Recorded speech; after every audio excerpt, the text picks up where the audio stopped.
La Contrahistoria. Un programa presentado y dirigido por Fernando Díaz Villanueva.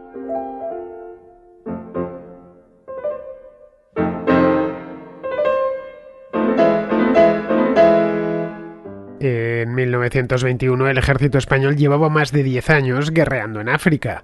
El conflicto había empezado en el año 1909, luego fue a más durante el verano de 1911, poco antes de que, en virtud del Tratado de Fez, se estableciesen los protectorados francés y español en Marruecos. La guerra, de baja intensidad y organizada por parte de los rifeños en torno a guerrillas irregulares, se recrudeció a partir de 1920. En ese momento el gobierno español envió a un joven general, Manuel Fernández Silvestre, que había combatido años antes en la Guerra de Cuba, para que pacificase el protectorado y eliminase toda la resistencia de las cabilas rifeñas. A principios de 1921, Fernández Silvestre trazó un plan para apoderarse de la bahía de Alhucemas, que estaba en el centro mismo del protectorado, y fijar presencia militar constante que desalentase a los rebeldes de perseverar en la rebelión. Pero algo falló durante aquella operación. Poco antes de que se efectuase el asalto final sobre Alhucemas, cuando el ejército se encontraba acampado en Anual, un pequeño pueblo rifeño enclavado en el fondo de un valle, un lugar bastante difícil de defender y con la retaguardia comprometida por la orografía de la región, que es muy abrupta, ahí es donde se produjo el desastre. Los rifeños, dirigidos por Abdelkrim, un líder guerrillero que se había formado en España y que había trabajado en la administración colonial, atacaron de forma coordinada a las tropas españolas. Estas, con las líneas de suministros cortadas, se replegaron precipitadamente hacia el monte Arruit, en espera de que enviasen refuerzos desde Melilla. Así dio comienzo, el 22 de julio de 1921, el desastre de Anual, una derrota sin paliativos del ejército de África, que supuso un punto de inflexión fundamental en la guerra de Marruecos. Desencadenó también un formidable escándalo político en Madrid, precipitando el pronunciamiento 2 años más tarde de Miguel Primo de Rivera en Barcelona, en el mes de septiembre de 1923. Durante 2 semanas de combates, el ejército de África fue masacrado sin piedad. Se calcula que murieron casi 10.000 españoles y otros 2.000 indígenas encuadrados en las unidades coloniales. Se perdió también una cantidad considerable de armamento que sería posteriormente utilizado contra los españoles. La propia Melilla, de hecho, pasó a estar sitiada por las guerrillas rifeñas. Hicieron falta varios meses para estabilizar la situación y 4 años para dar por concluida la guerra, ya pacificando por completo a partir de 1925 el protectorado español en Marruecos. Pero Anual nunca se olvidó. Para los oficiales supuso una humillación mayúscula y desató un escándalo político del más alto nivel, mucho antes incluso del golpe de Estado de Primo de Rivera. Hizo caer el gobierno de Allende Salazar y forzó la llegada del último de los gobiernos Maura. El general Juan Picasso elaboró un polémico informe en el que, tras repasar pormenorizadamente los hechos, señalaba culpables con nombre y apellidos. El asunto terminó salpicando al rey, Alfonso XIII, pero no pudo ir mucho más allá porque en 1923 las Cortes quedaron disueltas. Se corrió entonces un tupido velo sobre este asunto de Anual y todo lo que había ocurrido allí. Pues bien, hoy en la contrahistoria, justo cuando se cumple un siglo de este desastre, vamos a volver la mirada sobre aquel episodio que, aparte del elevadísimo, altísimo número de víctimas mortales que dejó, terminó por condicionar buena parte de los problemas políticos a los que España se enfrentó durante los años siguientes.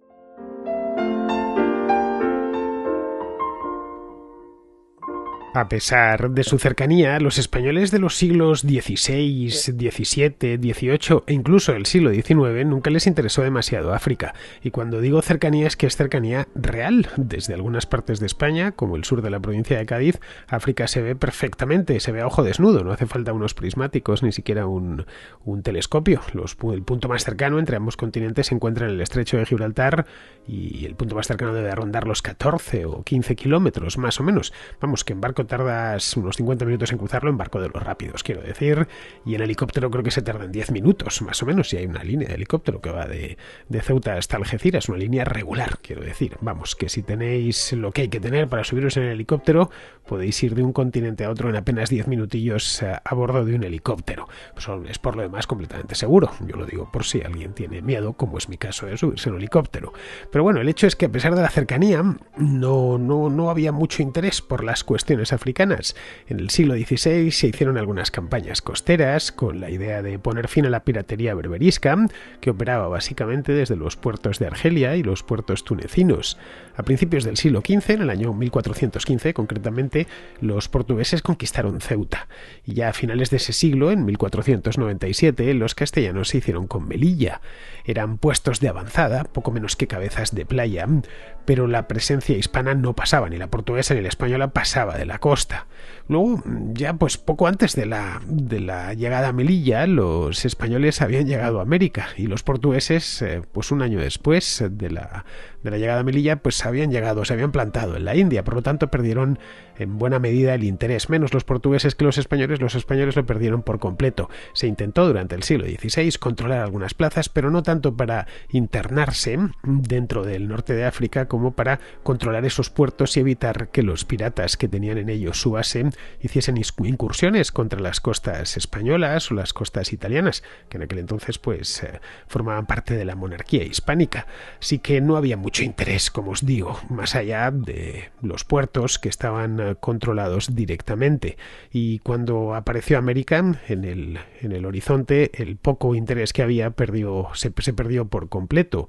Durante el siglo XV pudo haber tenido algo y luego se perdió a partir del siglo XVI completamente. Todas las energías se volcaron al otro lado del Atlántico hasta que ya en el siglo XIX, perdidos por completo los virreinatos americanos, ya en tiempos de Isabel II, España recuperó poco a poco el interés en África. Los virreinatos, como digo, Nueva España, el Río de la Plata, el Perú, Nueva Granada, se habían perdido, quedaba todavía Cuba y Puerto Rico, pero vamos, que el antiguo imperio se había quedado reducido a la mínima expresión, así que el norte de África parecía el lugar natural de expansión. Todo esto os lo contaba en aquella contrahistoria que hice hace ya 3 años, creo recordar, en 2018, si no me traiciona la memoria. Se titula España en África.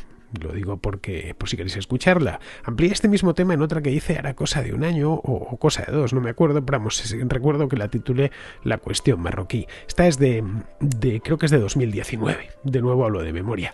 Las tenéis, os he dado el título, que el título además es ese, las tenéis en el archivo por si queréis darles una escuchada en la que esto se aborda con mucho más detalle. Bien, en esta de la cuestión marroquí os habla pues durante un buen rato, creo recordar, sobre la guerra de 1860, es decir, en pleno reinado de Isabel II. Ahí el interés por África había crecido un poco, pero aún así se mantenía pequeño. En 1860 los planteamientos estratégicos del gobierno español eran esencialmente el Mar Caribe o incluso las Islas Filipinas, pero no desde luego el norte de África. En 1884, en la conferencia de Berlín, la delegación española que acudió hasta Berlín solo solicitó el Sáhara y la Guinea, dos pequeños enclaves, uno desértico entre Marruecos y Mauritania, lo que actualmente es el Sáhara Occidental, y bueno, entre el actual Marruecos y la actual Mauritania no existía en aquel entonces Mauritania. Marruecos sí había un sultanato, pero vamos, no conformado como está conformado actualmente, y el otro, la Guinea, pues nada, una colonia diminuta en el Golfo de Guinea, que además provenía del siglo XVIII, estaba hecha en virtud de la reclamación, quiero decir, en virtud de una cesión portuguesa del año 1777. Lo que no sabían en la conferencia de Berlín en 1884 era que 14 años más tarde, en 1898, iba a terminar abruptamente la aventura americana. Cuando digo abruptamente es que fue abrupta e inesperadamente. Se perdió de golpe Cuba, Puerto Rico y además de propina las Islas Filipinas. Un año más tarde, en 1899, se vendieron a Alemania los archipiélagos del Pacífico que estaban pues prácticamente sin ocupar, sin presencia. Y se hizo a partir de entonces, se hicieron intenciones por buscar una empresa alternativa. Es decir, se buscó un premio de consolación en el norte de África, que era lo que estaba más a mano. Marruecos vendría a ser algo así como el recambio de América, Hoy nos puede parecer llamativo eso de recambio, pero en aquella época estaba de moda el colonialismo. Estoy hablando de principios del siglo XX, finales del XIX. Se consideraba que el colonialismo era bueno, y no solo bueno, sino que además era necesario. Hacía falta que las naciones europeas se embarcasen en grandes proyectos coloniales. Sus defensores, que eran casi todos en aquel entonces, aseguraban que Europa tenía la misión, una misión casi sagrada, de civilizar al resto del mundo y llevarle la modernidad, llevarle la industrialización, llevarle las universidades, llevarle la ciencia, etcétera. Esto se puede ver, había mucha literatura al respecto, literatura de la época, quiero decir, y sorprende ver el modo como en el que nuestros antepasados, de hace no tanto tiempo, ya digo, de hace siglo y pico, veían esto de las colonias. Bien, pues sobre este presupuesto teórico de que la colonización era buena y que además iba a ser muy útil no solo para el colonizador, sino también para el colonizado, sobre este mismo presupuesto, que estaba perfectamente teorizado, no era una cosa, no partían de tenemos que ir a rapiñar, aunque luego a veces rapiñasen, pero el planteamiento en principio era vamos a civilizar. Bien, sobre esto se repartió África en la conferencia esta de Berlín de 1884. Una de las zonas más delicadas en esta conferencia era Marruecos, y de hecho no se adjudicó por su ubicación estratégica, claro, está justo a la entrada del Mediterráneo. Es un lugar de tránsito, en aquel entonces lo sigue siendo, pero en aquel entonces todavía más, de una parte del comercio internacional. Se acababa de abrir hacía poco el canal de Suez y pues el año en que se reúnen en Berlín el canal de Suez llevaba 30 años abierto, así que menos de 30 años abierto, así que los ingleses, los franceses querían quedársela a ellos, en una palabra. También lo querían los alemanes, que estaban en aquel momento, se acababa de constituir el segundo imperio alemán y el Kaiser, viendo que su país crecía a toda velocidad y se convertía en una potencia importante, pues aspiraba a tener también sus propias colonias para ir civilizando por el mundo, así es como lo veían ellos. Y la más valiosa de todas, en su visión de todo esto, iba a ser Marruecos, que además contrarrestaba al Reino Unido, que tenía Gibraltar en la parte norte del estrecho. El estrecho de Gibraltar en aquel entonces estaba controlado esencialmente por España y el Reino Unido. Por España por razones obvias, porque es costera del Reino Unido, es costera del estrecho de Gibraltar, el Reino Unido no. Tenía Gibraltar desde el año 1713, bueno, tenía desde un poco antes, pero cedida oficialmente desde 1713. Y además el sur del estrecho, una de las ciudades del sur del estrecho, la ciudad de Ceuta, también era española. Bien, a finales del siglo XIX los británicos no temían nada de España, no era una potencia que les supusiese una amenaza, ni muchísimo menos, al contrario. Las relaciones entre España y el Reino Unido en 1884 eran inmejorables. El rey que había en aquel entonces, Alfonso XII, se había incluso formado parcialmente en el Reino Unido. Y el sistema político que imperaba en España en aquella época, hice una contrahistoria hace no mucho sobre la Restauración, estaba inspirado directamente en el británico. Así que con España no tenían problema, pero sí tenían problema con otras potencias emergentes, especialmente con el Imperio Alemán, que codiciaba, como os he dicho antes, el norte de Marruecos. El Reino Unido, de esta manera, apoyó firmemente que España se hiciese con un protectorado en el norte de Marruecos, que no se lo quedase Francia, por supuesto, Alemania tampoco, y ellos no podían pedirlo, porque ya tenían Gibraltar, hubiera sido demasiada concentración, y apoyó que, alguien que ya estaba allí, de una manera u otra, y que tenía ciertos derechos históricos para reclamar una cosa así, pues se quedase con ese protectorado. El problema es que los franceses ya estaban, así que Francia, que había establecido un protectorado en el resto del país, aceptó en el año 1912 ceder a España la franja norte.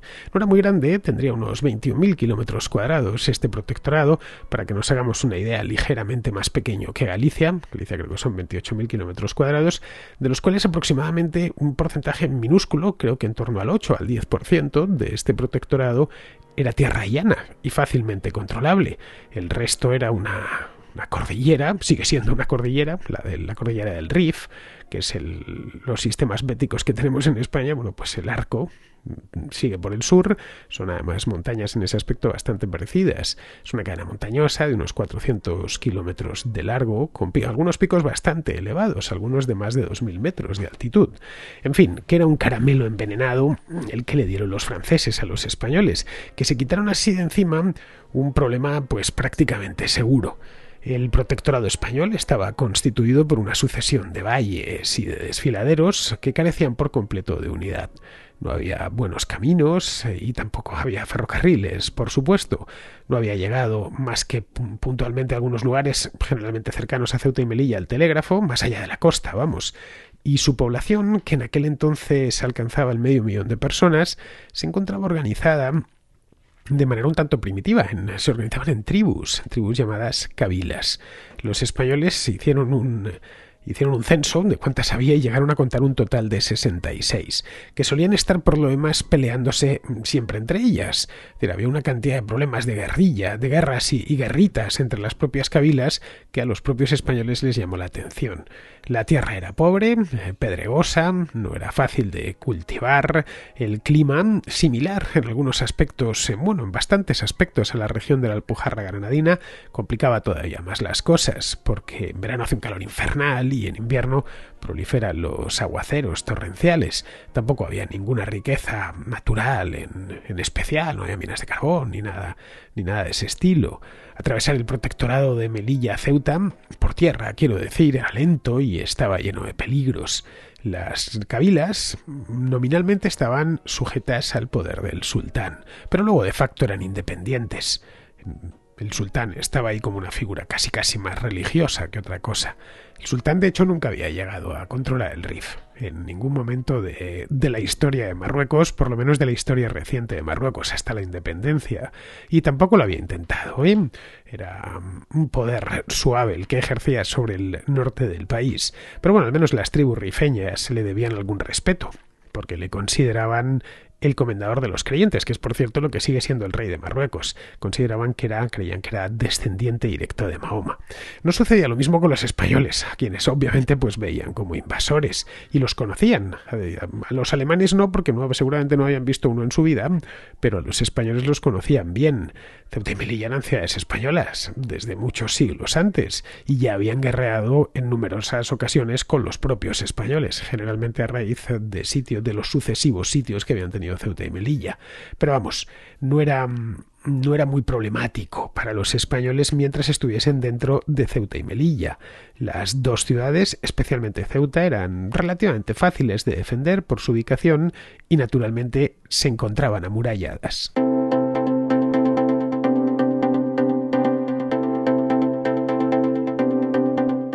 Parece una tontería, pero a lo tonto respiramos unos 9.000 litros de aire cada día. Yo unos cuantos más porque monto en bici y además hago programas de radio que necesitan mucho fuelle. La mayor parte de ese aire lo respiramos dentro de nuestra propia casa y claro, el aire de casa no siempre está limpio, aunque pensemos lo contrario. Los expertos en estas cosas, ya sabéis que hay expertos para todo, calculan que el aire de las casas, del interior de las casas, está unas 5 veces más contaminado que en el exterior, donde claro está, el aire circula con total libertad. Así que ya sabéis, hay que ventilar. Pero claro, no siempre se puede, especialmente en invierno porque hace mucho frío y se nos queda en casa pues el polvo, el pelo de las mascotas y todo tipo de alérgenos que, a ver, entre nosotros muy buenos no son para los pulmones. Os preguntaréis entonces cómo tener la casa con el aire limpio, como si estuvieseis, no sé, en lo alto del cerro que hay al lado de casa de Alberto Garín, en Begas de Matute, ese pueblo de Segovia, famoso porque Alberto vive allí y además porque tiene un aire puro de montaña que da gusto respirar. Su clarividencia, la de Alberto quiero decir, se debe en buena parte al buen aire que respira. Un aire así se puede tener en el centro de Madrid, de Barcelona, de Sevilla, incluso de Ciudad de México. ¿Cómo?, os preguntaréis. Pues muy fácil, con un purificador de aire que elimine las partículas nocivas, tan simple como eso, y que deje el aire del interior limpio como una patena. El Dyson Purifier es quizá el mejor de esos purificadores. Según me cuentan, elimina el 99,9% de las partículas de 0,1 micras. Es decir, queda todavía un 0,1% ahí que son partículas algo rebeldes, pero que yo creo que con una segunda pasada ya se van. No sé exactamente qué es una micra, pero vamos, se trata trata de algo realmente pequeño. Luego en verano tiene además una ventaja, la ventaja añadida de que sirve como ventilador, algo que en estas fechas se agradece mucho. Es un ventilador muy potente, por cierto, y muy silencioso. Eso por la noche, en las noches veraniegas, especialmente en España, pues la verdad es que viene muy bien. Tiene además una aplicación para el iPhone y para los teléfonos Android con la que se puede controlar el purificador a distancia. Vamos, que puede uno estar en, no sé, en Las Vegas de Matute, por ejemplo, y dejar el aire en casa en Madrid o en cualquier otra ciudad, pues tan limpio como está en el pueblo de Garín. También es compatible con los asistentes de voz como Siri o como Google Home. Lo que yo ya no sé es si se podrá programar el asistente para que le digas Vegas de Matute, así, con energía, y se encienda entonces y se ponga a purificar, pues no sé, como si no hubiese un mañana. Voy a ver si me informo. Entre tanto, echad un vistazo en Dyson.es, ya sabes, Dyson con Y, y comprobaréis que además de todo lo anterior, que es muchísimo, pues además de todo eso es muy bonito.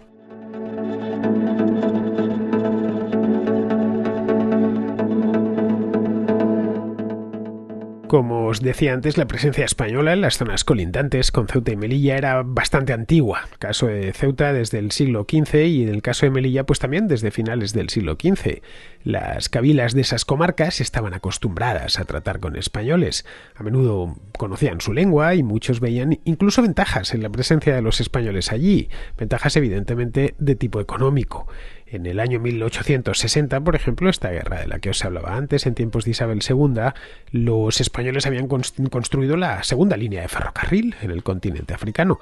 La primera la construyeron los ingleses, la construyeron en Egipto, en Alejandría, creo que fue en 1852. Pero esta primera línea se construyó por motivos militares, lógicamente, pero bueno, iba hasta Tetuán, pero se había abandonado posteriormente tras el repliegue español. Bien, nada más concederse el protectorado en 1912, la rehicieron por orden de las autoridades coloniales y se redactó incluso un proyecto para tender una red ferroviaria en el protectorado que contribuyese al desarrollo económico de toda aquella región y permitiese ya de paso que las empresas españolas acudiesen hasta allí con la ilusión de tener beneficios, abrir minas, etc. En Ceuta y Tetuán, por ejemplo, se llegaron a levantar 2 estaciones de estilo árabe que, bueno, estuvieron en operación durante bastantes años, hasta la independencia de Marruecos. No sé exactamente en qué año se cerraría la línea, ¿eh? Las estaciones siguen ahí. La de Tetuán no la he visto, pero la de Ceuta sí. Y son muy bonitas. La de Tetuán, según tengo entendido, incluso es más grande que la de Ceuta, porque desde Tetuán querían luego tirar la línea de ferrocarril hasta Tánger. Pero vamos, que estuvieron abiertas hasta un poco después de la independencia de Marruecos. Vamos, nada especial. Era más o menos lo mismo que estaban haciendo los británicos o los franceses en otras partes de África. En pequeña escala era lo mismo que se proponía hacer España en el norte de Marruecos. Pero claro, extender el poder español al resto del territorio iba a ser muy complicado, más aún después del desastre de Cuba de 1898, que había dejado al ejército muy perjudicado, con una mala imagen. Había sido una doble derrota, tanto en Filipinas como en Santiago de Cuba, con problemas además serios de financiación. En el caso de Marruecos, cuando empieza el esfuerzo bélico en 1909, se empiezan a descubrir esos mismos problemas, a pesar de que Marruecos estaba muchísimo más cercano que Filipinas o que Cuba. Los soldados pasaban el invierno en tiendas de campaña, con una manta y poquito más. En algunos casos, sobre todo en el caso del invierno, pues se podría decir casi que dormían al raso. Los problemas de cualquier modo habían empezado mucho antes. Habían empezado en el año, como os he dicho ya, en 1909, mucho antes de que, unos cuantos años antes de que se concediese a España el protectorado. Y a partir del año 1912, cuando se concede el protectorado, empiezan a intensificarse, empiezan a complicarse cada vez más. Y lo hacen además de un modo que hacía difícil combatirlo, entre que el ejército tenía pocos medios, que estaba muy mal organizado por dentro y que la resistencia que crean estos rifeños es un tanto peculiar, pues la situación no hizo más que complicarse. Luego hay un problema extra, y es que la guerra en Marruecos era impopular en España. no había una voluntad de mantenerse allí por parte de la opinión pública, quiero decir. Eso, en España había un régimen parlamentario con libertad de prensa, se podía publicar casi cualquier cosa en los periódicos y había muchos que eran reacios, muchos en la prensa y por supuesto en la opinión pública que eran reacios a que se mantuviese todo ese esfuerzo bélico. Había que enviar continuamente contingentes de soldados de reemplazo, claro. Esas levas además se hacían a la fuerza. Pero bueno, iba todo el mundo en esas levas. Quien podía pagar una tasa específica, evitaba ir a África. Esto creaba un problema añadido, y era que los pobres iban a una guerra odiosa, que nadie quería, en un lugar que a nadie le interesaba, y mientras que los ricos se podían librar. Y esto en aquel momento en el que empiezan a aparecer sindicatos, partidos revolucionarios y demás, pues era visualizar de una manera muy clara la lucha de clases. Aquí va a morir a África o a malvivir a África quien no puede pagar esa tasa. Se podía luego enviar a hombres a la fuerza, cosa que se hacía, evidentemente, pero no se les podía mantener bien alimentados y con las armas a punto. Como os decía antes, esencialmente vivían, si estaban de campaña, pues en una tienda, que ni siquiera se atendían bien. Los españoles tenían que lidiar continuamente con problemas de alojamiento, de alimentación, les entregaban armas en mal estado, muchas las reaprovechadas directamente de la guerra de Cuba. En el oeste del protectorado, es decir, en la zona de Ceuta, que es algo menos montañoso y más tranquilo, ahí hubo menos problemas, costó bastante menos, apenas unos meses, pacificarlo completamente. En el oeste se encontraba, de hecho, la capital del protectorado, que no era ni Ceuta ni Melilla, era Tetuán. Como os contaba en aquella contrahistoria de España en África, en ningún momento se quiso hacer Ceuta y Melilla capitales del protectorado porque no formaban parte del protectorado. Era una cosa completamente distinta. Ceuta y Melilla se entendían que formaban parte de España y que estaban pobladas por españoles, por lo tanto no había que colonizarlas, ni que protegerlas, ni que llevar la civilización allí. Entendían que la civilización llevaba en Ceuta y Melilla mucho tiempo, por lo tanto no formaban parte administrativamente del protectorado. La capital estaba en Tetuán, una ciudad cercana a Ceuta, unos 40 kilómetros al sur de Ceuta. Es interior pero está cerca de la costa y que siempre había tenido mucha presencia española, aunque fuera solo por la cercanía de Ceuta. En el este, la presencia de Melilla posibilitó que esa zona del protectorado se pudiese controlar más o menos pronto. El problema estaba en la zona centro, la más montañosa y pobre de todo el protectorado español en Marruecos. Las cabilas del centro empezaron a hostigar a los españoles desde el principio, hasta el punto de que en el año 1921 la presencia de los españoles en esta zona era directamente nula.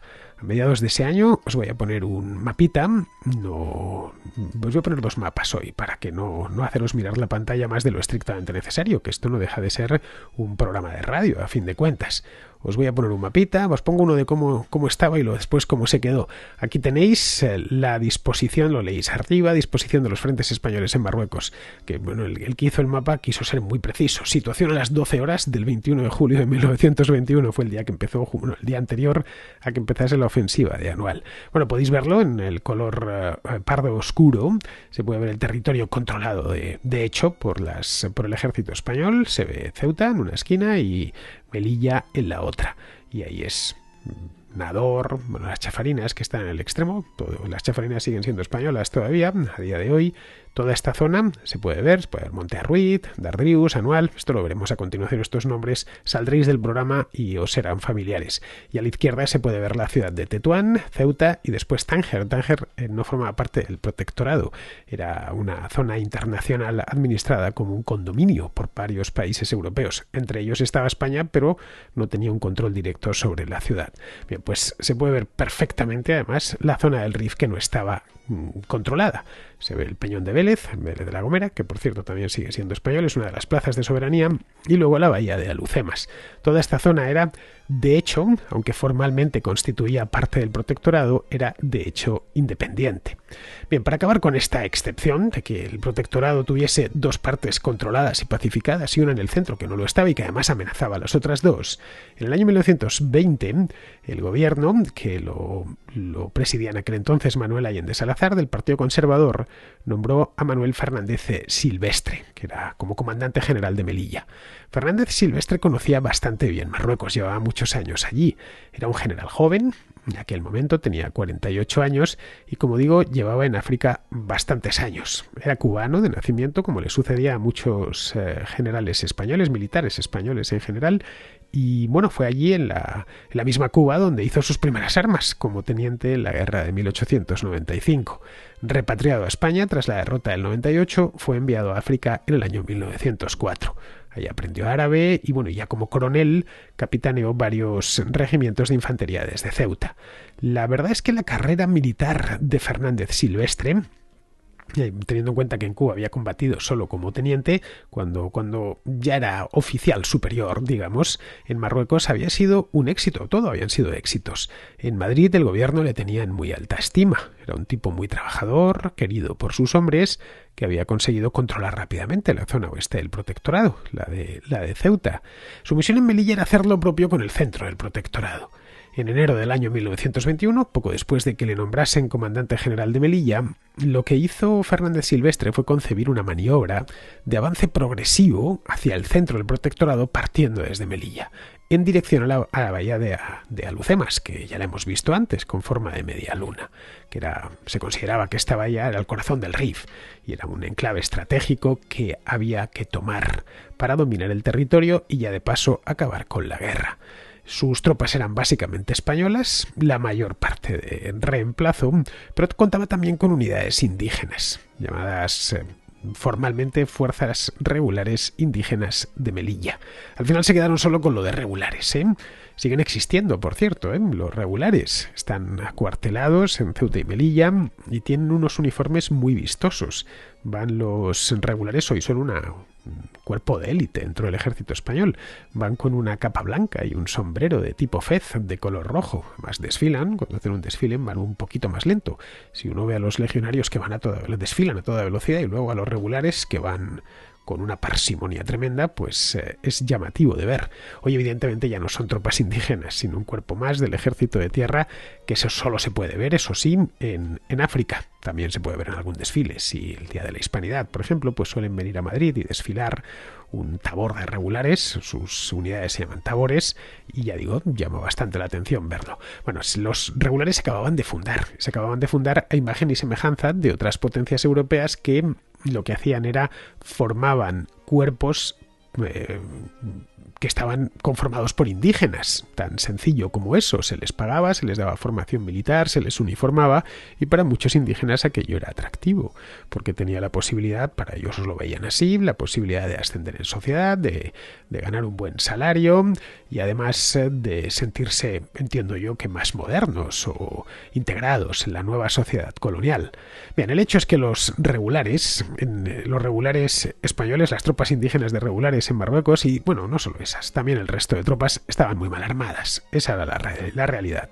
Las habían equipado con fusiles Mauser de finales del siglo XIX, pues como los que se habían empleado, o directamente los que se habían empleado en Cuba y Filipinas.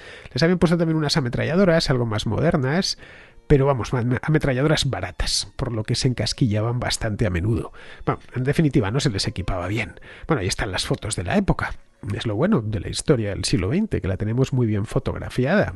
Los soldados iban con uniformes usados, tremendamente gastados, calzados a menudo con simples alpargatas. Bueno, la razón por la que estaba tan infrafinanciado el ejército de África, seguramente os la preguntéis, si no había más colonias que atender más allá de la Guinea, ¿por qué lo tenían tan infrafinanciado? Si había tantas ganas de tener el protectorado como un recambio de Cuba o de Filipinas, ¿por qué lo tenían en tan malas condiciones el ejército encargado de mantener aquello? Bien, pues había tres causas. La primera es que el tesoro no nadaba en la abundancia, eso para empezar.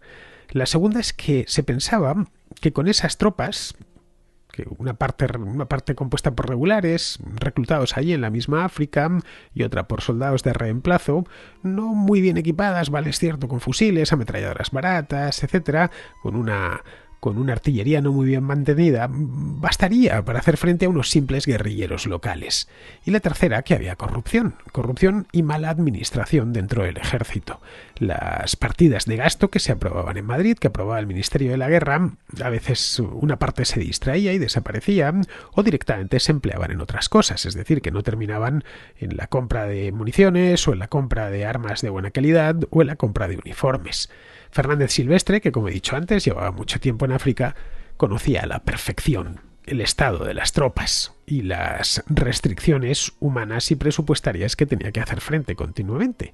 Pero bueno, supuso que sería algo parecido a la labor de pacificación que él mismo había llevado a cabo en el oeste del protectorado. La había llevado a cabo entre el año 1912 y 1913, no mucho tiempo antes.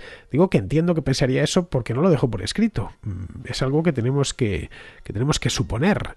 Pues bien, con la misma filosofía que había empleado en el oeste del protectorado, en el mes de junio de 1921 había puesto ya en marcha todo su avance hacia la bahía de Alhucemas y sus tropas habían avanzado bastante, habían avanzado más de 100 kilómetros, 120 o 130 kilómetros en el interior del Rif. Y sorprendentemente no se habían encontrado oposición o muy poca oposición, apenas algunas escaramuzas aisladas con cabileños rebeldes, vamos, que estaban haciendo en aquel momento más una labor de policía que de ejército. Y eso les dio confianza, porque lo veían como pan comido. Bueno, si es tan fácil, a este paso vamos a llegar a Alhucemas, vamos a tomarlo sin ningún problema y volvemos a Melilla y asunto resuelto. La idea de Silvestre era llegar en julio a las inmediaciones de Alhucemas y una vez allí saltar sobre la bahía y sobre toda su comarca. A su espalda lo que iba dejando era blocaos, como en Cuba, vamos. Es decir, pequeñas guarniciones con unas tiendas, unos sacos terreros, unos pocos soldados, una metralleta y unos cuantos fusiles y poquito más. Y todo iba bien. La cosa, hasta ese momento, durante esos meses, había marchado bien. Él llegaba a las aldeas y los jefes de la cabila local, de la tribu local, vamos, se sometían sin problemas aparente. No ponían demasiadas pegas. A veces lo que le pedían era dinero. Es decir, le sobornaba, compraba esa sumisión con dinero que le enviaban directamente desde Melilla. Otras veces pues entraba sin más en la aldea y dejaba un destacamento allí. Pues nada, un pelotón y un sargento que buscaban un punto elevado dentro de la aldea para colocar un bloqueo. En Madrid estaban tan convencidos que la estrategia de Silvestre era buena que ni siquiera le incomodaron. Estaban convencidos de que alcanzaría la bahía de Alhucemas ese mismo verano sin apenas bajas y que ahí mismo terminaría la guerra. Es decir, el gobierno de Allende Salazar, que era un gobierno nuevo, había llegado en el mes de marzo, pensaba que una de las medallas que se podría colgar era el fin de la guerra en Marruecos. Pero lo que había visto Silvestre durante esos meses no era más que la calma antes de la tormenta, y no había sido consciente de ello. Había pecado de exceso de confianza. En el avance hacia Alhucemas cometió muchísimos errores. Pensó que los cabileños no suponían una amenaza seria, por ejemplo, no los desarmaba cuando los sometía. Él llegaba a un pueblo, esto que os cantaba antes, o a una aldea, a veces sobornaba a los jefes de la cabila y no les pedía a cambio de os doy dinero, pero a cambio me entregáis las armas, porque no quiero dejar gente armada a mis espaldas. Él consideró que no era problema, que podía dejarlo. Luego extendió demasiado las líneas de suministro desde Melilla mediante este sistema de bloqueos que os comentaba antes, porque era un sistema de bloqueos ya muy largo, tenía más de 100 kilómetros, mal atendido, y luego estaban los soldados mal armados. Llegó a crear 140 bloqueos en toda esa zona, en una línea de avance de unos 130 kilómetros. Los bloqueos, como os decía antes, trataban de ubicarse en zonas altas, lo cual es algo muy útil para defender una posición, pero claro, malo para permanecer en ella mucho tiempo, ya que en la parte alta, en el cerro, no había agua y tenían que bajar a la zona baja por agua en los pozos. Hacían lo que ellos llamaban aguadas. A veces los pozos no estaban a 100, 200 o 300 metros, estaban a kilómetros. A lo mejor tenían que recorrer con una mula para subir agua hasta el bloqueo 3 o 4 kilómetros. Lo hacían, ya digo, con mulas que se aventuraban montaña abajo, exponiéndose a diario a los ataques de los rifeños. Con fuerzas tan dispersas y aisladas entre sí, era poco menos que imposible hacer frente a un hipotético ataque coordinado del enemigo.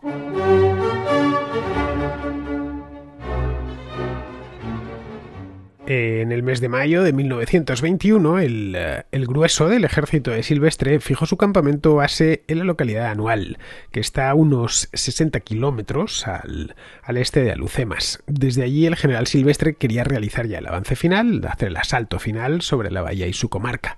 Entre Melilla y este campamento había, aparte de los bloqueos que había ido dejando por todas partes, había ido construyendo fuertes. Había construido 3 fuertes separados unos 3 kilómetros entre sí. Los fuertes estaban mejor dotados que estos bloqueos. En la costa La Armada había desembarcado infantes de marina en 2 posiciones, en Sidi Idris y en Afrau, para por si acaso eran necesarias. Los kabyleños evitaban los enfrentamientos en la costa, porque sabían que ahí tenían las de perder.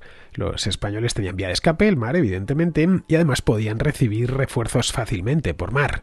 La Armada patrullaba las aguas del protectorado con cañoneros y podía bombardear la costa con bastante precisión, así que hasta ahí no se solían aventurar. Y por supuesto, todas estas cabilas rifeñas no tenían flota propia, vamos, que la guerra de Marruecos nunca tuvo un escenario marítimo.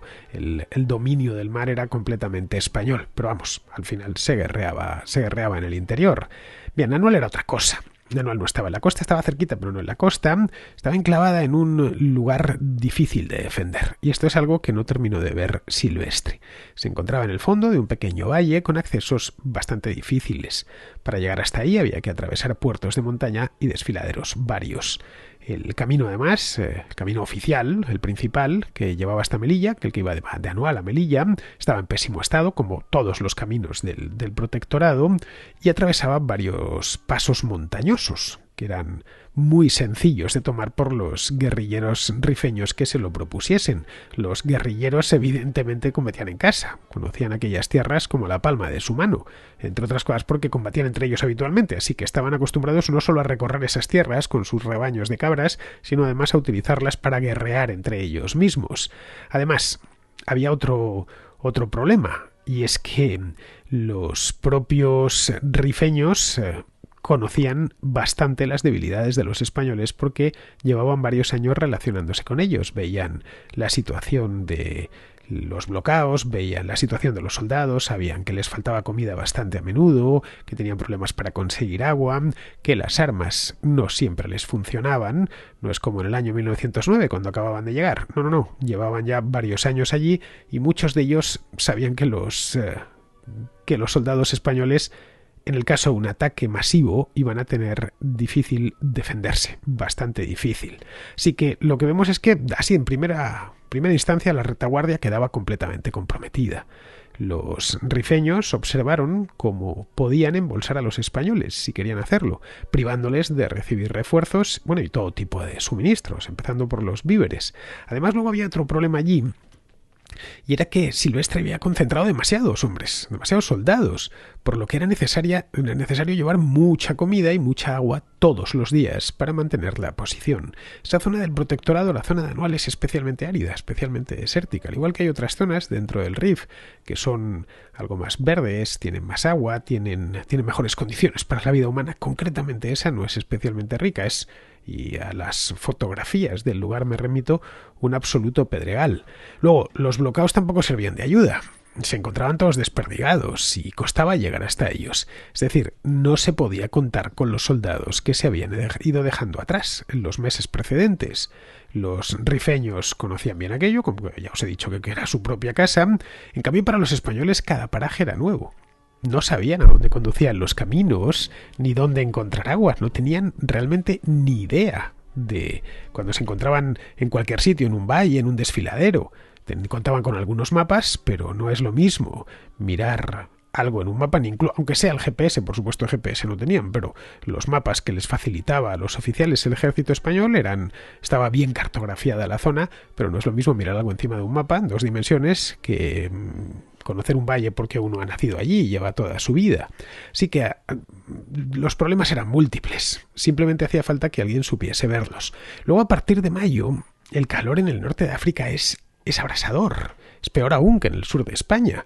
A los reclutas españoles llegados desde el centro y el norte de la península les costaba muchísimo aclimatarse a aquella sequedad extrema y aquel calor insoportable. Luego no había ni siquiera pueblos dignos de tal nombre en los que reponer fuerzas y conseguir alimentos. Era una región paupérrima y con una población además con la que no se entendían. Los rifeños de esa zona interior apenas hablaban español, a diferencia de los que vivían en las cercanías de Ceuta, que mal que bien pues habían tenido mucha relación con los españoles históricamente. Es decir, que necesitaban continuamente intérpretes, moros locales que les pagaban para que poderse entender con los locales. Y la desconfianza evidentemente era la norma. Los rifeños estaban atrasados en muchas cosas. pero no en el manejo de las armas. Eso lo hacían muy bien. Tenían armas de fuego, las utilizaban continuamente y las utilizaban además con gran destreza. Eran excelentes tiradores. Estaban acostumbrados a usarlas porque, y no solo para cazar, las disputas entre las diferentes cabilas eran muy comunes y sabían lo que era emplear un arma contra otro, es decir, combatir con ellas. Su cabecilla en aquel momento era un tipo llamado Abdelkrim, que pertenecía a una de esas cabilas, era originaria de la zona de Alucemas. La cabila de Abdelkrim era la cabila de Beni Urriagel, ese es el nombre. Abdelkrim era un personaje un tanto peculiar.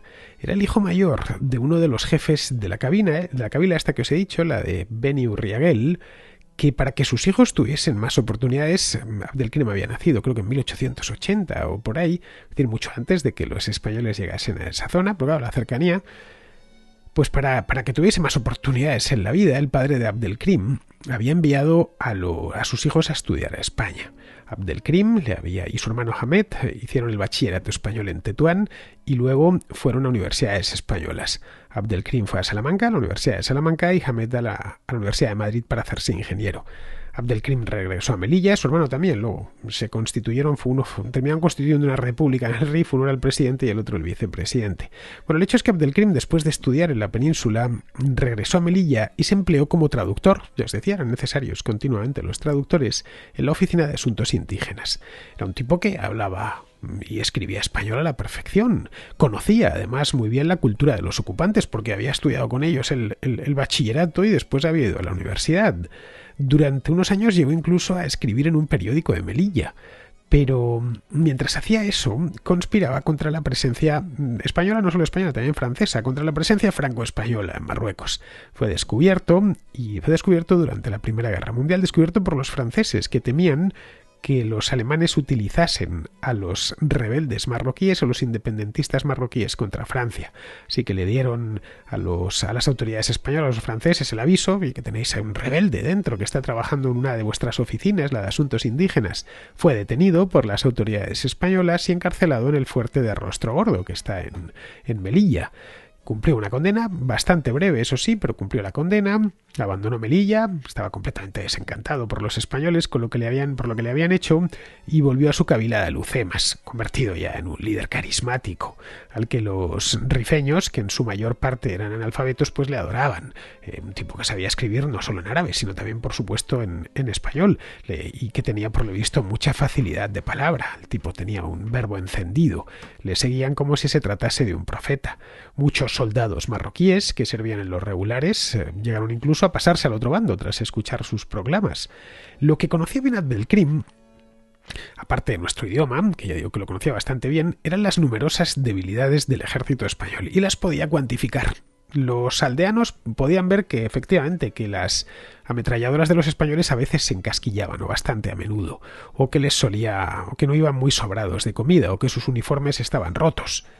Pero Abdelkrim sabía que no solo sucedía eso, sino que no podía suceder otra cosa porque conocía la administración colonial de cerca porque había trabajado en ella. Desde su refugio en Alucemas convenció a los cabecillas de otras cabilas para realizar un ataque masivo y coordinado contra la expedición de Silvestre en Anual. Era para ellos un regalo. Han salido un montón de soldados camino de Alucemas y los tenemos desperdigados por un área bastante grande, de varios miles de kilómetros cuadrados. En aquel momento, Silvestre acababa de ordenar que se estableciese una posición en el monte Abarrán, que está situado en las proximidades de Anual. El 1 de junio, un contingente de unos 1.500 hombres que subieron al mando de un comandante, el comandante Villar, ocupó esta posición, la de Abarrán, con la idea de controlar el valle. Vamos a quedarnos aquí porque es donde tenemos espacio, pero mejor contar con una posición elevada. Colocaron arriba cañones, algunas ametralladoras y sacos terreros. Una vez estaba ocupada y artillada, dejaron a un capitán, a Juan Salafranca, con una pequeña milicia indígena, la milicia, concretamente la de Tensamán, de estas milicias que se habían comprado con dinero. Además, le dejaron 50 soldados españoles. Luego, a continuación, pues ya hecho eso, Villar, con la mayor parte de la columna, volvió a Anual. Bien, pues aquella misma tarde los rifeños comenzaron el ataque. Los de Tensamán, esta milicia supuestamente amiga, se les unieron. También algunos de los policías rifeños. Los españoles perdieron, por supuesto, la posición y toda la artillería. Sufrieron de golpe 140 bajas, incluyendo, por supuesto, a todos los oficiales. Los mataron a todos, a excepción de un teniente de artillería al que los rifeños no ejecutaron para que les enseñase a utilizar los cañones, que ellos no sabían. Bueno, el teniente se negó, y fue entonces ya cuando le dieron matarile. Bien, decidido por este éxito, que había sido sorprendente, una posición recién puesta y bien artillada, Abdelkrim pensó que era el momento de atacar la posición costera, la de Sidi Idris. Asaltaron esa posición costera, pero fueron rechazados. Ya un mes más tarde, cuando el ejército de Silvestre había sido aniquilado, volvieron sobre Sidi Idris y esta vez ya se hicieron con la posición liquidando a todos los españoles, pero en ese momento todavía no. Habían fracasado, pero no en Abarrán, lo que demostraba que los españoles eran muy vulnerables. Eso lo sabía ya Abdelkrim, pero no todos los kabileños lo tenían tan claro. De hecho, Abdelkrim, después de lo de Abarrán, se dedicó durante días a llevar los cañones y las ametralladoras y el material en general que había tomado a los españoles en Abarrán y los iba mostrando por las aldeas de la zona.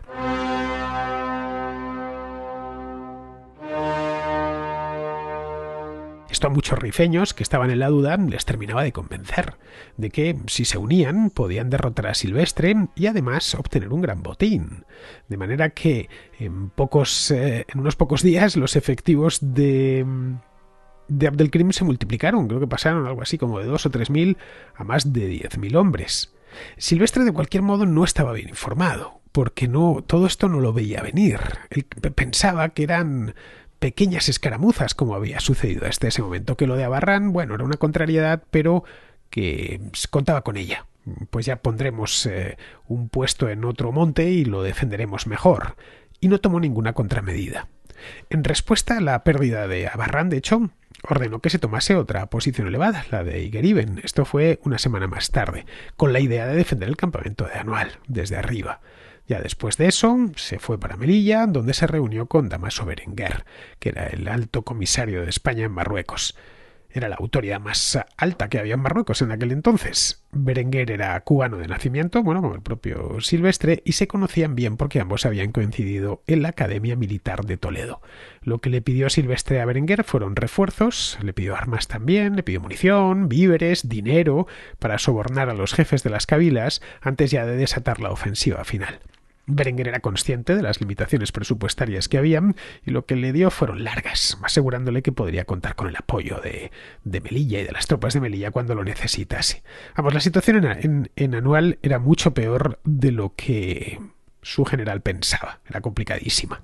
No daba comienzo a la ofensiva y empezaba a faltar de todo. Se percibía además un ambiente convulso entre los pueblos del Rif. No llegaban refuerzos y todos sabían que las líneas de suministro con Melilla eran débiles. Fue ese el momento en el que Abdelkrim decidió que era el momento para dar el golpe final. El día 17 de julio, con el apoyo de las cabilas supuestamente amigas de España, lanzó un ataque coordinado sobre todas las posiciones españolas a la vez. Fueron primero a por Igeriben, que estaba defendida por unos 300 hombres. Defendía Igeriben el mismo que había defendido Sidi Idris unos días antes. Pero vamos, esta vez ya no pudo aguantarla. La posición cayó, creo que fueron 5 días más tarde. Silvestre trató de socorrerla, pero vamos, había sido inútil. Los enemigos salían de debajo de las piedras. Cualquier contingente español, cualquiera, sin excepción, estaba amenazado en aquel momento. Tan pronto como abandonaban el campamento les atacaban, ya de frente, ya con francotiradores apostados en los montes cercanos. La pérdida de Igeriben se sumaba además a la de Abarrán poco antes, lo que devastó la moral de las tropas acampadas en Anual. Abdelkrim sabía que estaba en su momento dulce, que no podía detenerse ahí, justo cuando el ejército español estaba completamente en jaque. No podía dejar que se rearmasen con refuerzos, que ya fuera que se los enviasen desde Melilla o que se los desembarcasen por mar, que tampoco quedaba muy lejos la costa. Así que había que atacar en aquel momento. Al comenzar el asedio de Igeriben, el rearme había empezado ya, Es decir, parte de los refuerzos habían ido llegando, pocos, pero habían ido llegando. Al comenzar el asedio de Igeriben había unos 3.000 hombres en Anual, 3.000 españoles, soldados del ejército español, porque había unos cuantos indígenas. 2 días después ya se habían incorporado 1.000 más, llegados desde Melilla, y otros 2 días después llegaron otros 1.000 de refuerzo. El día 22 de julio, en Anual, había unos 5.000 efectivos, de los cuales 3.000 eran españoles y unos 2.000 indígenas. Estaban repartidos en 18 compañías de infantería, 3 escuadrones de caballería y 5 baterías de artillería. Bien, pues sobre ellos se lanzaron entre 15 y 17.000 rifeños armados con fusiles y con escopetas. En Anual, además, estaban las cosas fatal. Quedaba comida para unos 4 días, quizá 5 estirando mucho las provisiones, y munición para un día de combate. Pero no había agua ni modo de proporcionársela.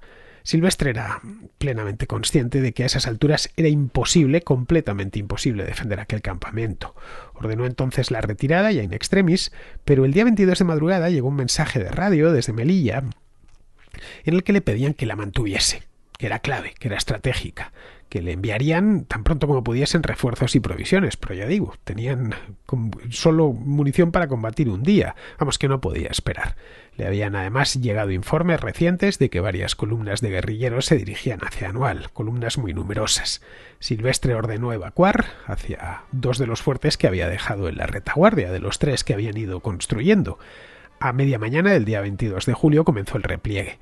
Había 2 grupos de evacuación, uno para retirar y salir con los mulos, con toda la impedimenta, la carga, vamos, en una palabra, y otro para el grueso de la tropa, también para los heridos, el armamento pesado que llevasen, pero para entonces ya era imposible abandonar Anual. El camino estaba tomado por los rebeldes rifeños. Parte de las tropas indígenas, además, para colmo, se pasaron al enemigo, matando a sus oficiales españoles.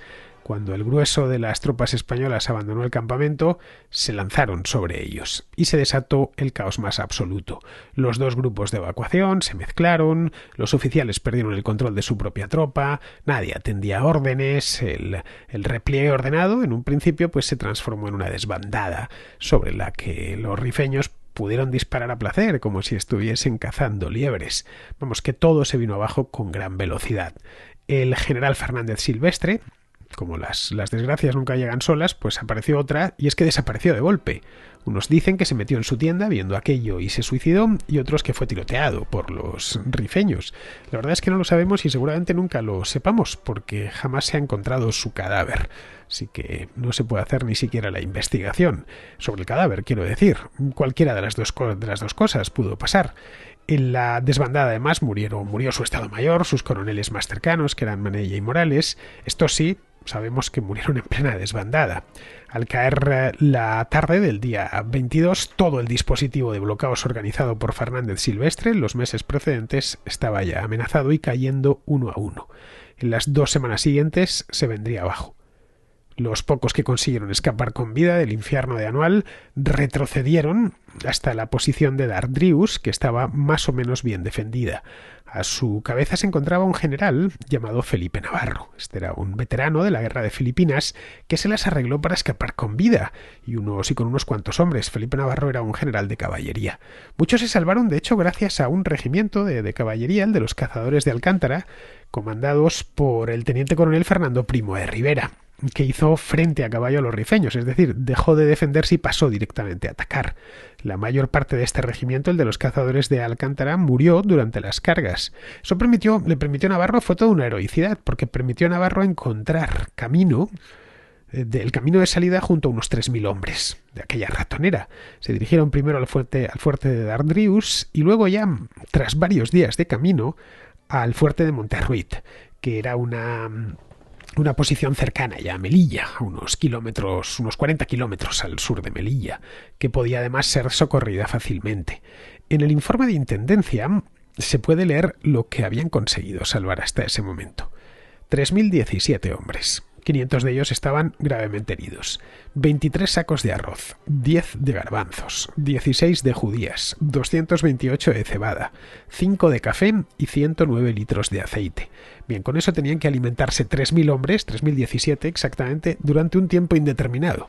Luego tenían que además que hacer aguadas. El agua no lo transportaban, el agua pesa mucho, entonces tenían que, más se pone mala, tenían que allá donde llegasen trataban de proporcionarse agua. Tenían que ir con mulas a por agua a los pozos cercanos. Lo que hicieron, nada más enterarse de que habían conseguido llegar esos 3.000 hasta las cercanías de Melilla, y nada más enterarse en Melilla que había sucedido, enviaron desde Granada un avión para socorrer a los sitiados, arrojándoles provisiones. Pero claro, el avión era pequeño, era un Bristol de la Primera Guerra Mundial y apenas podía cargar algo de pan, chocolate y unas cajas con balas. En Melilla no había ni siquiera aeropuerto, no les había hecho falta. Tuvieron que improvisarlo, adaptando el hipódromo para que aterrizase el Bristol. Luego ya llegarían posteriormente, pero con mucho retraso, creo que fueron 10 días de retraso que se tomó Berenguer. Llegarían otros aeroplanos desde Tetuán. Para comunicarse con Melilla, además, ni siquiera tenían radio. Os preguntaréis entonces cómo se comunicaban. Bueno, pues lo hacían mediante un heliógrafo, que se utilizaba bastante. Era un aparato provisto de un espejo y una cortinilla que refleja los rayos del sol. Está muy bien, pero es algo muy rudimentario, evidentemente, pero tiene algunos problemas, y es que si no hace sol no te puedes comunicar, basta con que esté nublado y ya no lo puedes utilizar, y luego sobre todo permite al enemigo interceptar la comunicación. Bien, os preguntaréis en este punto por qué Navarro no llegó hasta Melilla. La razón es sencilla, era porque llevaba demasiados heridos encima y no quería abandonarlos. Ya os he dicho que había más de 500 heridos, y cuando avanzas con heridos vas mucho más lento. La tropa además estaba agotada, estaba hambrienta, estaba desmoralizada, así que se quedaron allí en Monterruit en espera de que saliesen de Melilla por ellos. Los rifeños rodeaban el fuerte, evidentemente, en espera de que cayese solo. Los heridos además empezaron algunos de ellos a morirse, bueno, entre ellos el héroe de Anual, Fernando Primo de Rivera, de los cazadores de Alcántara. Este murió de gangrena, él había llegado entero hasta Monterruit, pero recibió un balazo en un brazo allí que se le gangrenó porque no tenían medicinas ni nada parecido. Así que se encontraron con un problema, y es que no podían salir de allí y que Berenguer, que estaba en Melilla, no sabía cómo socorrerlos. No quería enviar tropas por tierra porque tenía miedo a que las diezmasen los rifeños, que también habían puesto sitio a la propia Melilla. Bien, esto es lo que intuimos, porque no quedó nada por escrito. En la Junta de Generales del 6 de agosto no se redactó acta alguna, y si se redactó desapareció posteriormente. Y Berenguer, que escribió sus memorias muchos años más tarde, ya en los años 40, tampoco lo explicó. En la investigación posterior el gobierno evitó que Berenguer tuviese que dar explicaciones. El hecho es que Berenguer en aquel momento esto se supo mucho después, tenía 25.000 hombres listos en Melilla para salir. Con que hubiese empleado solo un tercio, es decir, unos 8.000, para socorrer a Navarro y conseguir levantar el sitio de Monterruit, hubiese podido emplear el resto, en los otros 2 tercios, en la defensa de Melilla. Con eso Monterruit podría haberse salvado, pero no lo hizo. Así que el 9 de agosto Berenguer decidió tirar la toalla y después de negociarlo con Abdelkrim pidió a Navarro que se rindiese. Era una humillación, estaba claro, pero al menos salvarían la vida de los soldados españoles. Los rifeños a cambio podían quedarse con todas las armas y los caballos. Abdelkrim aceptó, menudo negocio había hecho. Los españoles abandonaron la posición y dejaron sus armas. Y ahí cuando se dio la orden de salir, los rifeños atacaron a traición a los españoles desarmados. Los degollaron a casi todos. Aquello fue una matanza sin nombre. Sobrevivieron solo 60 de los 3.000 que se habían refugiado allí. Entre los supervivientes estaba el propio general Navarro, a quien, junto a su plana mayor, pues los separaron del resto de la tropa. Abdelkrim se los llevó a su cabila y los encerró. No por nada, sino porque se los quería vender a Berenguer. Sabía que el gobierno español no iba a pagar por un soldado raso, pero por un general sí que pagaría. Pero Berenguer se negó. Sí, no iba a pagar por ellos, así que pasaron 1 año y medio prisioneros de Abdelkrim, pues hasta principios de 1923.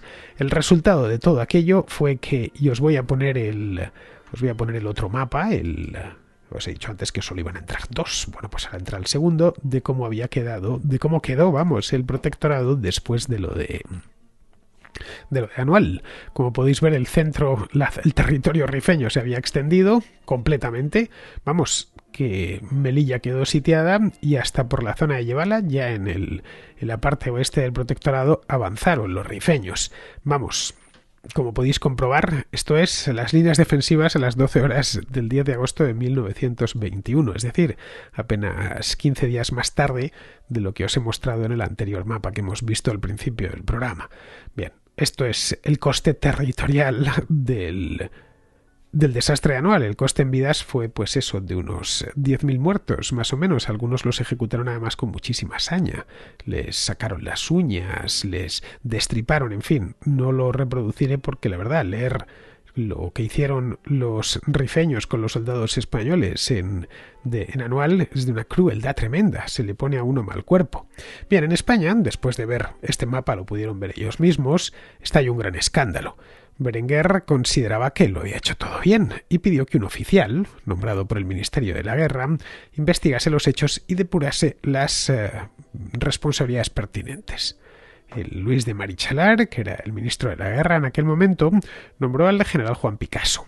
Era un general ya mayor, de 70 años, uno de estos generales de oficina que habían hecho prácticamente toda su carrera en el ministerio, para que investigara la propia Melilla, se desplazase hasta allí, los hechos.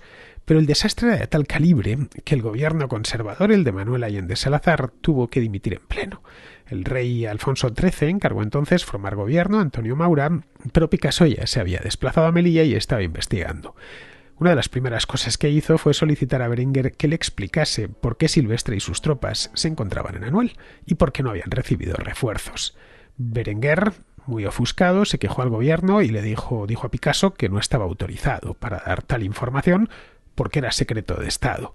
Maura escribió a Picasso para decirle que no podía incluir en las investigaciones a Berenguer, que se centrase en los que estaban por debajo de él.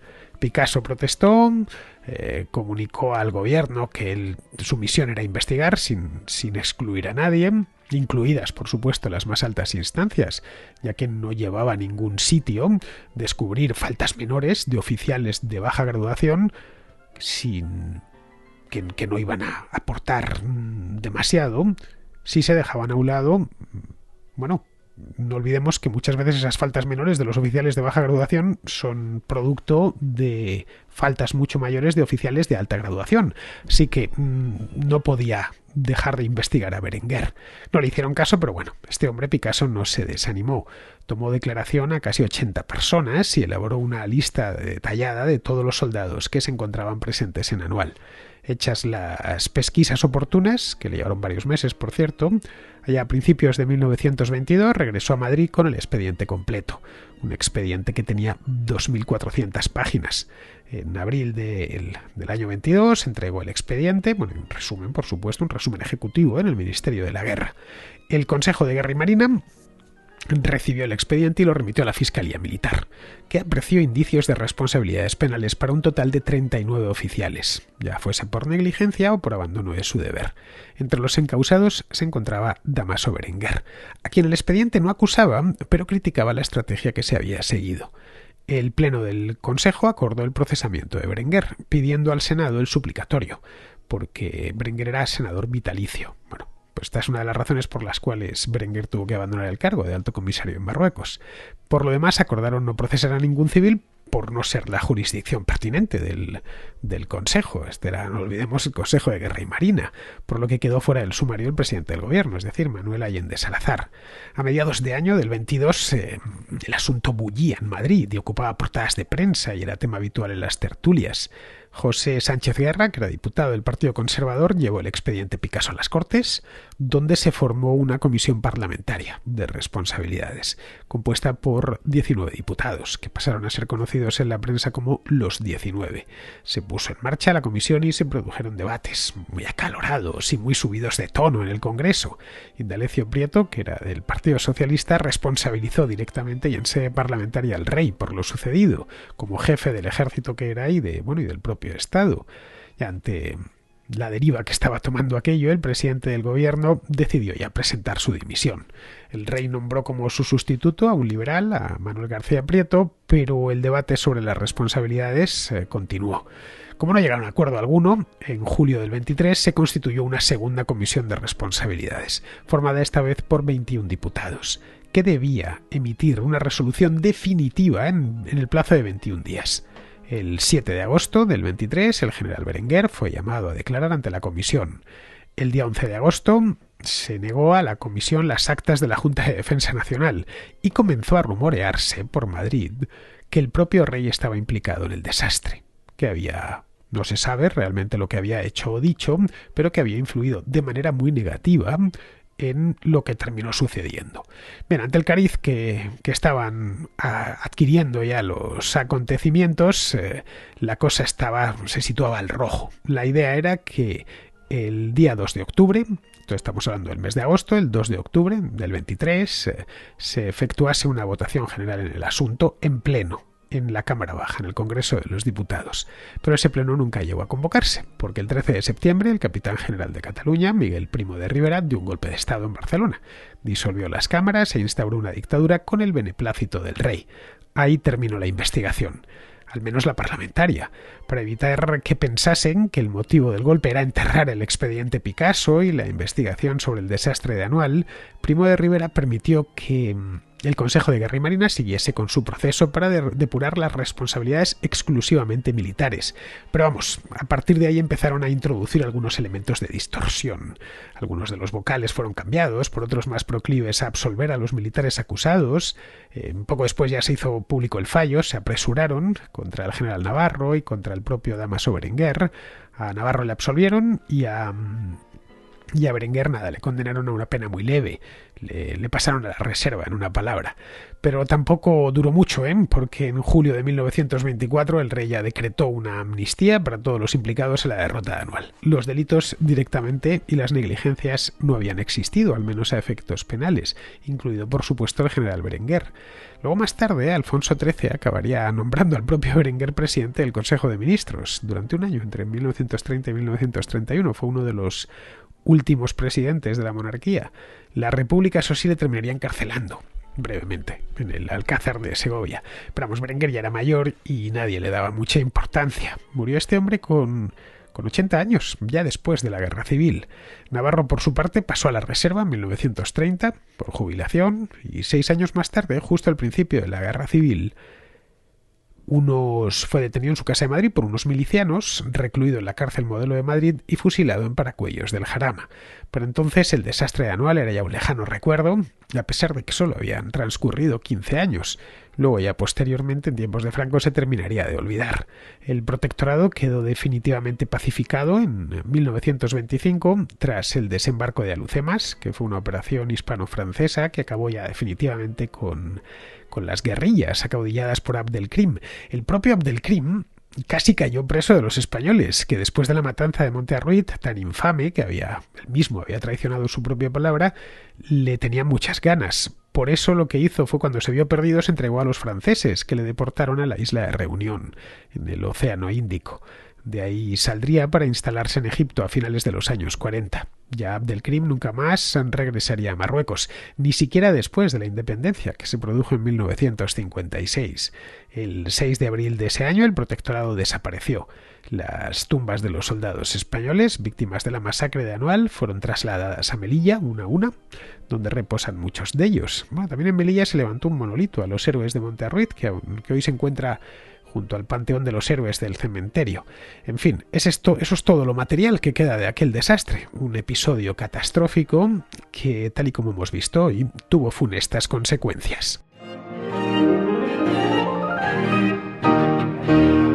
Espero que os haya gustado este capítulo dedicado al desastre de Anual, algo de lo que se está hablando mucho este año a causa del centenario. En España nos gustan mucho las derrotas. Siempre que se conmemora alguna, como la de Trafalgar o la de la Armada de Inglaterra, las recordamos con mucha intensidad. Es bueno recordar las derrotas, porque de las derrotas se aprende. Bien, pues vamos a pasar ahora con el contrasello y las dudas históricas de los contraescuchas. El contrasello. El espacio de ruegos, preguntas y reflexiones de la contrahistoria. Empezamos con Santiago, que nos hace una reflexión sobre aquella contrahistoria que hice hace ya tiempo sobre las lenguas de España. Esta tarde he estado escuchando una contrahistoria de hace 3 años que hiciste sobre las lenguas de España y hay una serie de ideas que me apetece compartir. En primer lugar, manifestar mi absoluto amor por mi idioma, por el español, porque es la lengua que utilizo no solo para comunicarme con otras personas, sino que es la lengua que utilizó para pensar. Entiendo que lo que nos hace libres, en parte, es el idioma. No solo es útil el idioma cuantas más personas lo hablen, es más útil el idioma en el caso de que sea capaz de expresar ideas y conceptos con más complejidad que otros idiomas. Una tribu que está en la Edad de Piedra, en el Mato Grosso o en Australia, y que tiene un idioma con 200 palabras, tiene menos posibilidades de pensar que una persona que habla inglés o español o francés, lo cual espero que no sea tomado como racismo, no estoy hablando del idioma nada más. Entiendo que no soy el único que piensa de esta manera. En la distopía orwelliana de 1984, los tiranos, para esclavizar a la gente, lo que hacen es empobrecer el idioma mediante la neolengua. Por otro lado, y como última idea, pienso que no es necesario defender al idioma, no es necesario proteger ni conservar el idioma, porque se conserva solo. Un idioma es la cosa más fuerte que hay, una lengua viva es fortísima.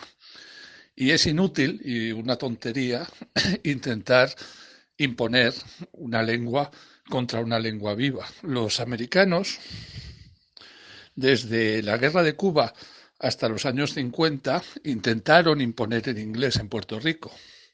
Y los americanos, puestos a hacer esas cosas, a su lado los catalanes son monjitas ursulinas.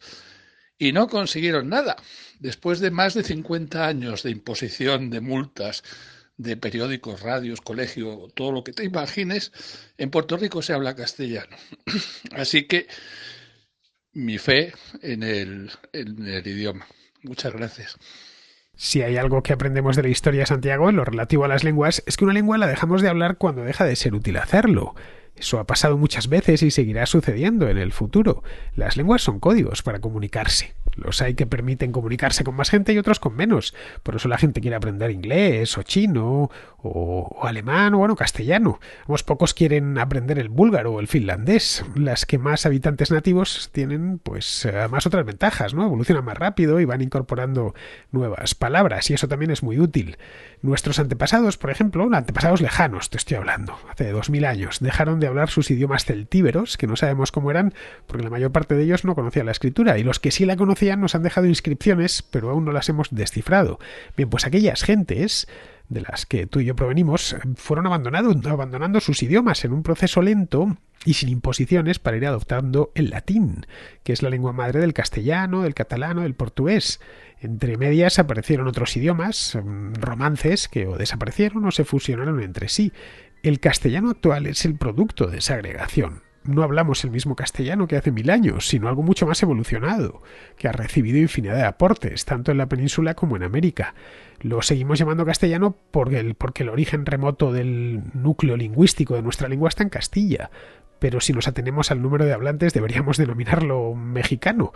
Esa es la razón por la que yo me suelo referir a él como castellano y no tanto como español. Evidentemente también es español, pero también es mexicano, argentino, chileno, uruguayo, colombiano, costarricense. Como todos empleamos el mismo código y somos tantos en un área geográfica tan amplia, creo que lo mejor es referirse a este código por su origen, y su origen está en el norte de Castilla.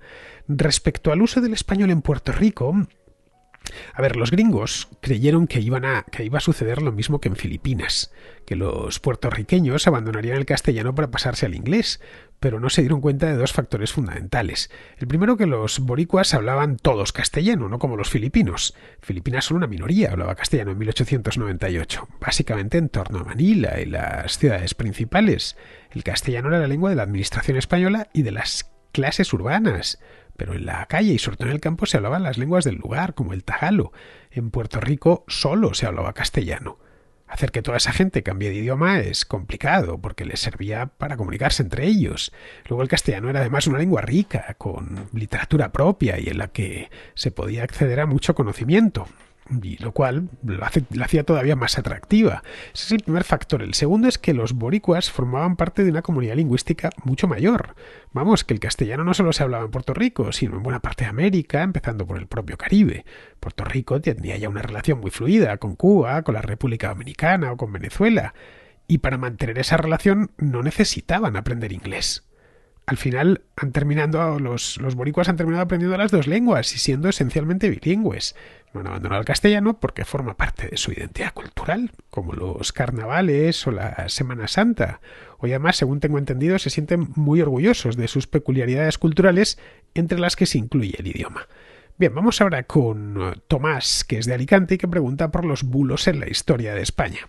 Escuchando tus programas sobre la Inquisición o sobre el supuesto genocidio español en América, queda claro con abundancia de datos y hechos que son bulos y que carecen de fundamento. Lo que no explicas son las causas por las que se han creado y difundido estos bulos hasta el punto que incluso en España creemos ciertos. Como sabemos, la historia la hacen los vencedores y el Imperio Español, que como todos los imperios tenía muchos enemigos, perdió. Me gustaría que expliques, o mejor aún, que le dediques una contrahistoria a las causas por las que se descompuso el Imperio Español hasta el punto de que, como bien reflejas en programas como el del almirante Cervera, devino en un país atrasado e ineficiente que fue incapaz de defender sus dominios. Muchísimas gracias. Bueno, Tomás, la Inquisición no fue ningún bulo, existió de verdad. Lo que es falso es que matase a cientos de miles de personas, como mucha gente cree. La Inquisición emitió unas 5.000 condenas a muerte en 350 años. Vamos, dirás, son muchas, sí, indiscutiblemente, claro.